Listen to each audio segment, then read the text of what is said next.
I'd like to introduce Alvarius Pharmaceuticals, where we are focused on the development of pharmacological treatments for substance abuse disorders.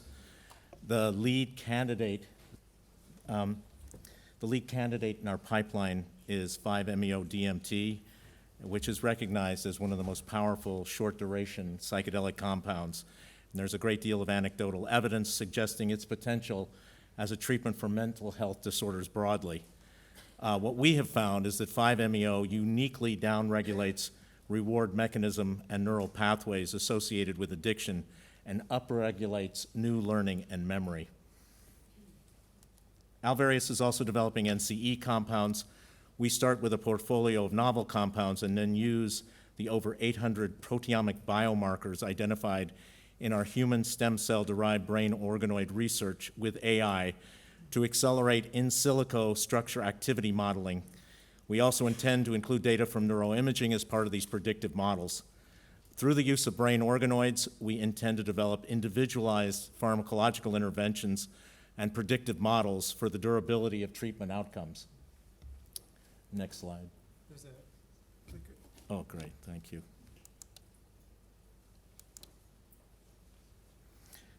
We know that substance abuse disorders represent one of the biggest challenges for pharmaceutical development and treatment paradigms. SUD involves a complex interaction of neural circuitry, genetics, and life experience. It's notoriously difficult to treat and is one of the biggest unmet medical needs globally. The true opportunity is likely larger than what's represented here because many avoid treatment because of the poor results, time, and cost. Our mission is to create more accessible and effective treatments using short-duration psychedelic compounds and to identify a broad mechanism of action across SUDs of all types. The long duration of psilocybin and generic psychedelic sessions requires a problematic commitment of time and resolve from therapists and patients. Additionally, if adverse effects emerge, the therapist has little recourse but to endure the long course of the experience until those effects subside. Since a full clinical session with 5-MeO-DMT only lasts an hour, we see a better utilization of clinical resources. And because 5-MeO doesn't require a refractory period to rebuild neurochemistry like psilocybin or LSD, it's possible to administer an additional session in the same day. And because there isn't a gradual onset over several hours, the experience is less dependent on setting in the clinical environment. Further, because the experience is of shorter durations, it's accessible to marginal populations. For those who can't imagine their grandmother taking 5-MeO, I'll get to issues of patient tolerability shortly. 5-MeO and short-duration psychedelic compounds like it offer a pharmacological tool that is more flexible, more tolerable, and for these reasons, more scalable. One drawback of 5-MeO-DMT is that it doesn't survive hepatic first-pass metabolism when taken orally, and that it has an extremely rapid and intensely peaking onset when smoked or injected. An additional challenge of our project has been to modify 5-MeO's pharmacokinetic profile through formulation to ensure its pregastric absorption whilst creating a more gradual and tolerable onset, broadening the compound's therapeutic peak whilst preserving the short experience. We're developing formulations that transform generic 5-MeO-DMT into an efficient and more tolerable treatment for addiction. Our collaboration with Keith Murphy's cerebral brain organoid work at University College Dublin realizes an exciting new preclinical technology with the potential to significantly change our understanding of the development and disorders of the human brain. Using step-by-step differentiation protocols, 3D neural tissue is self-organized from human stem cells, recapturing in vivo human brain development in vitro. Recent studies have shown that brain organoids can mimic the formation of regional neural circuitry and the integration of glial cells into a neural network. For us, brain organoids offer a window into the epigenetic cellular changes caused by substance abuse disorders and the ability of psychedelic compounds to reverse them. We've been able to identify over 800 proteomic biomarkers that are directly indicative of the effects of addiction to drug substances and document their dramatic reversal. We can measure biomarkers that regulate learning and memory, which are key factors in overcoming substance abuse addiction, and critically, the downregulation of biomarkers that have been identified as having a crucial role in the reward mechanism for substance abuse.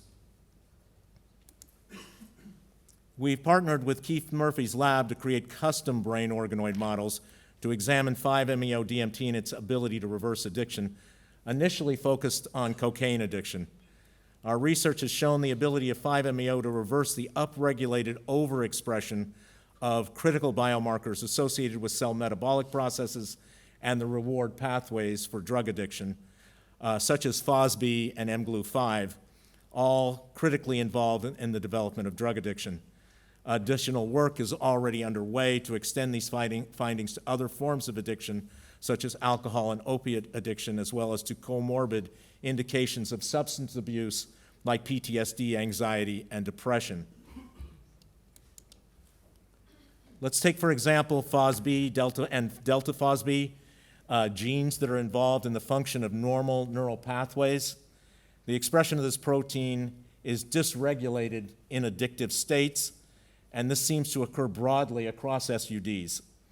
FOSB expression is an important measure of neuronal plasticity in drug addiction, induced in the prefrontal cortex and hippocampus of cocaine addicts in response to cocaine and stress from depression. Its expression in these regions is thought to regulate these brain structures' top-down control of reward circuitry, and its overexpression is induced by chronic exposure to all drugs of abuse.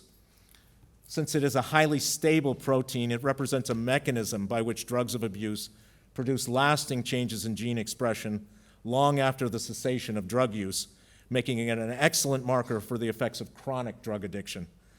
What we find is that 5-MeO administration restores FOSB to pre-addicted levels in brain organoids. In fact, 75% of all the proteomic changes due to chronic cocaine addiction are rapidly reversed, suggesting that neural pathways are reset.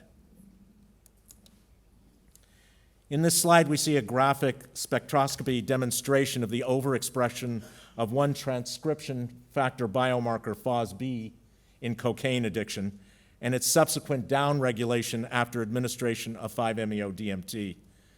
Figure 1 shows a control brain organoid which models FOSB expression in a normal brain, and Figure 2 depicts a brain organoid after chronic exposure to cocaine, essentially a cocaine-addicted brain with an upregulated expression of FOSB. Figure 3 shows how the administration of 5-MeO-DMT causes an effective reversal of FOSB activation in reward pathways, disrupting the drug reward mechanism. Not all psychedelic agents are similar in their ability to reduce these proteomic changes induced by drug addiction. 5-MeO is distinguished by reversing more of these biomarkers.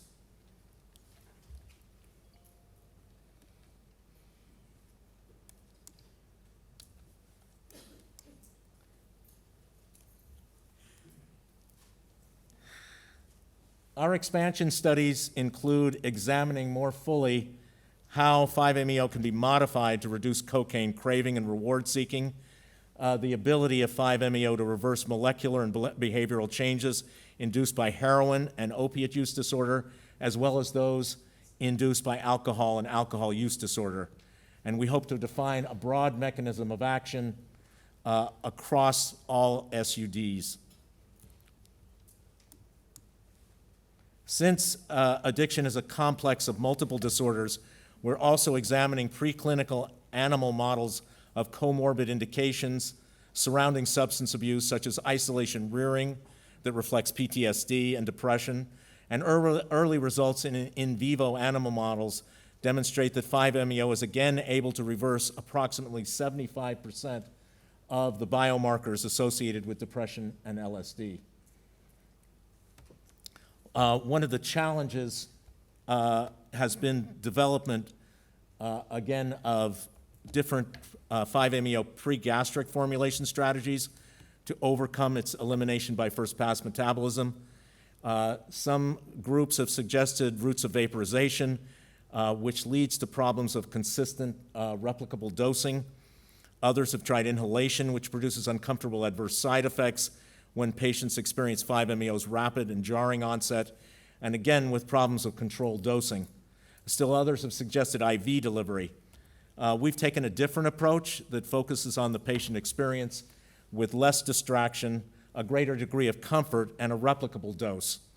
We recognize that the standard for pharmaceutical delivery is an oral administration with a rapidly dissolving sublingual tablet or buccal film that allows for a precisely controlled delivery. Our sublingual tablet formulation allows the adjustment of 5-MeO's pharmacokinetic profile to a more gradual, less sudden, less anxious, and less hypertensive onset. It also provides a broader therapeutic peak while maintaining the short overall duration of the experience. So besides offering a far better patient experience, this formulation strategy allows us to move a generic compound like 5-MeO into a patentable drug product that is defensible as unique because it has so many features that differentiate it from other forms of delivery. We're also developing a non-intrusive transdermal 5-MeO patch with a novel reservoir technology that produces an onset of effect in 20 minutes when it's applied and has a fully controllable pharmacokinetic duration.